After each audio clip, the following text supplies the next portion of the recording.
تو شیطان نے جنت سے انہیں لغزش دی اور جہاں رہتے تھے وہاں سے انہیں الگ کر دیا، اور ہم نے فرمایا نیچے اترو، آپس میں ایک تمہارا دوسرے کا دشمن، اور تمہیں ایک وقت تک زمین میں ٹھہرنا اور برتنا ہے۔ پھر سیکھ لیے آدم نے اپنے رب سے کچھ کلمے، تو اللہ نے اس کی توبہ قبول کی،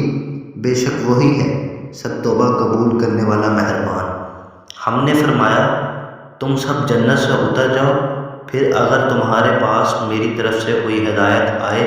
تو جو میری ہدایت کا پیرو ہوا اسے نہ کوئی اندیشہ نہ کچھ غم، اور جو کفر کریں اور میری آیتیں جھٹلائیں گے وہ دوزخ والے ہیں، ان کو ہمیشہ اس میں رہنا۔ اے یعقوب کی اولاد، یاد کرو میرا وہ احسان جو میں نے تم پر کیا، اور میرا عہد پورا کرو، میں تمہارا عہد پورا کروں گا، اور خاص میرا ہی ڈر رکھو، اور ایمان لاؤ اس پر جو میں نے اتارا، اس کی تصدیق کرتا ہوا جو تمہارے ساتھ ہے، اور سب سے پہلے اس کے منکر نہ بنو، اور میری آیتوں کے بدلے تھوڑے دام نہ لو،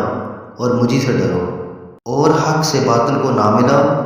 اور دیدہ وعدہ نستہ حق نہ چھپاؤ،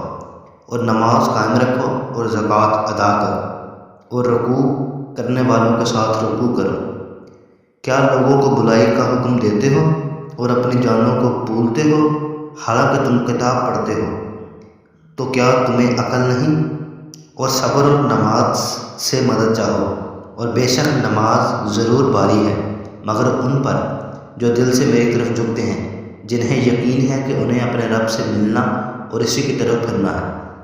اے اولاد یعقوب، یاد کرو میرا وہ احسان جو میں نے تم پر کیا، اور یہ کہ اس سارے زمانے پر تمہیں بڑائی دی، اور ڈرو اس دن سے جس دن